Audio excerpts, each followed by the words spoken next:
Mary Meet, Brittany here. I've been kind of keeping up with the topics that's been going around on the YouTube Pagans Facebook page and some of the YouTubers. I know Annika and Tara have been talking about it a lot. Annika actually posted an article about it, the paradigm shifting and the labels and the true pagans and whatnot.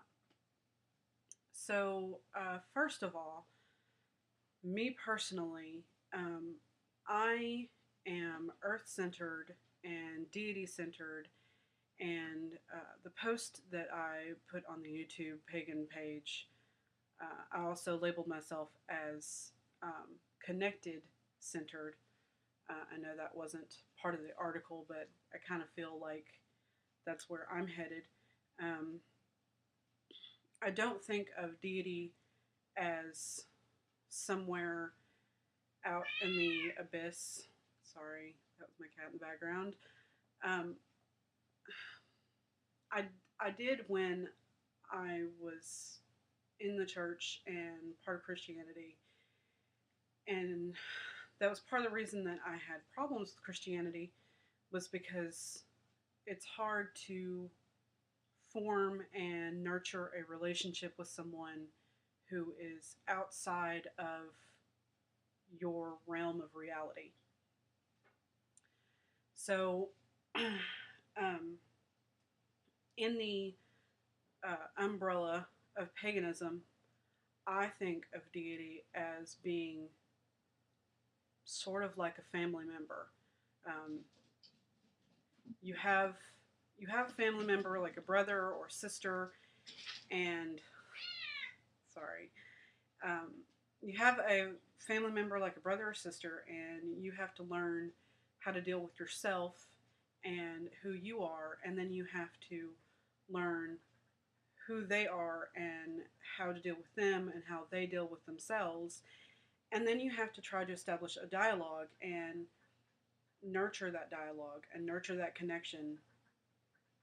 And it's like anybody really having a relative.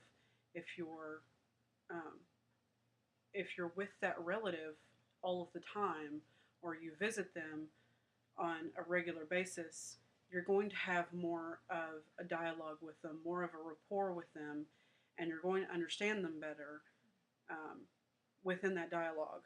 You might not really understand them, but within that dialogue, you will understand them.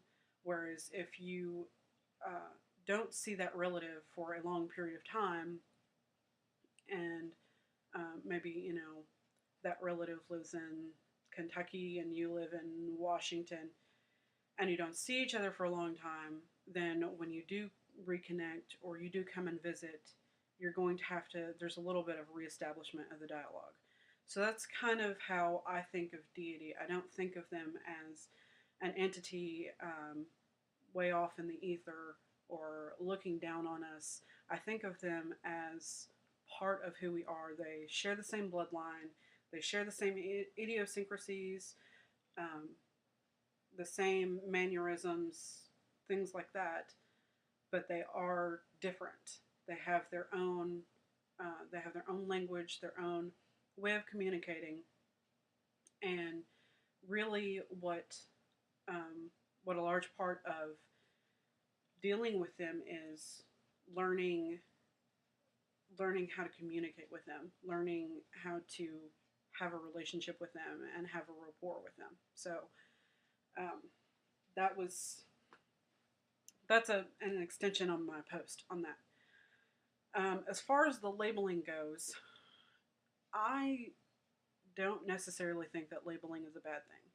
I know that in paganism, we tend to shy away from labels because they put us in a little box, and they do put you in a little box, but that is not always a negative.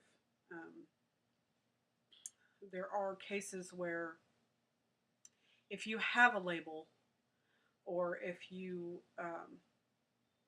have a label attributed to you, you can learn what that label means to others and what it means to you, and what you can grow from that, just that label. Also, um, in a non-religious context, like just for example, I have been an overactive sleeper all of my life. When I was little, I had night terrors, and every once in a while, I have a night terror. Very not cool. But I had night terrors, and I am an overactive sleeper, and I never really thought much about it. And I thought that maybe when I got married, um, it would dissipate or calm down because I would have another person in the bed with me all the time. And exactly the opposite has happened. Um, I end up actually physically taking it out on my husband sometimes. And so I still, even with him bearing the brunt of the physicality of it, I still didn't really even think about it. And I have I've recently started a lot of shadow work involving it and my abhorrence for horror movies and that whole globe of nastiness. And it made me realize that I really have to look at this situation that's been going on forever, that I've really kind of put on the back burner and not really paid attention to. And I ended up going on the internet and researching, and um, I'm not 100% sure this is what it is because I haven't yet gone to the doctor and made 100% sure, but the label that I have found for it is parasomnia. It's under that umbrella. So in that instance, a label is good. It is comforting for me to now have something to say, this is possibly what it is, or this is, I'm 90% sure this is what it is. So in that instance, the label is actually helping me. So um, I have a route to take, and hopefully in the future I will have a way to solve it, and if not solve it, hopefully diminish it, and then I won't have to, accidentally punch my husband in the back while he sleeps, because that's not cool. So, the labeling, I think, is, while it can be incredibly negative, it can also be um, a tool to help you find a way that you haven't necessarily explored before, or um, find a way to get past that label. Um, the the article that Annika put up on Facebook, it's written by John Halstead, and it was a response to Star Foster's article, and her article was a response to TJ somebody. I can't remember the last name, sorry. Um, it was about Star's article was about how her and TJ, or JT, um, were not even of the same religion, because he was a environmental atheist, and she was a fundamental polytheist, something polytheist. So they weren't of the same religion. While I can kind of understand that and her way of thinking, I don't really understand why everybody is, well, maybe not everybody, why a large percentage of pagans are out to define pagan, and they are out to, it seems like people have this preconception that the word pagan has one definition, and it doesn't. Or at least not to me, it doesn't. To me, the word pagan is a scale. It's like if a person um, was on the LBGT scale. There's a scale for that, and everybody falls on the scale. You might be a 1 or a 5, which is, you know 98% or 95% heterosexual, or you might be 100, which is totally heterosexual, or I'm sorry, totally homosexual. I got lost in my brain for a second. But anyway, it's a scale. LBGT has a scale. Autism has a spectrum where you can be high on the scale and you're nonverbal with your autism is so strong that you're nonverbal and you can only express yourself through actions. You can be almost not on the scale and have,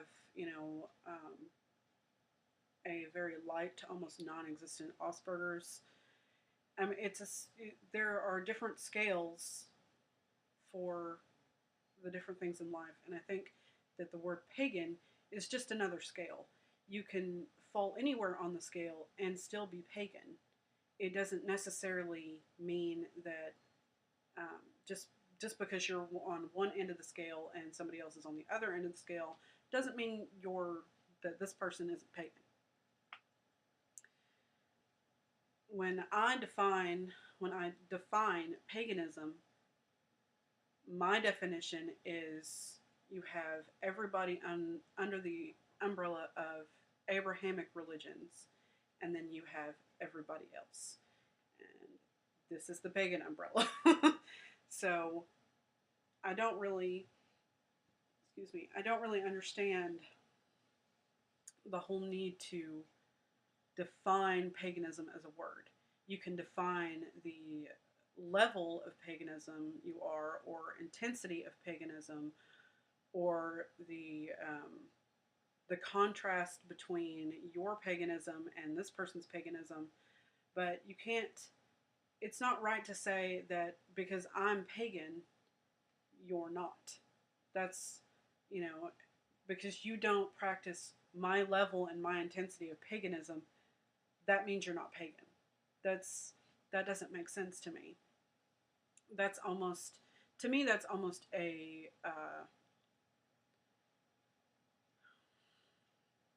it's almost I don't know, I can't think of the word that I can't get the word out of my head that I'm thinking of, but um, I don't really I don't understand the all or nothing approach, and I don't care for it, and I think it's really disrespectful to people because even within Christianity, you don't have the same level.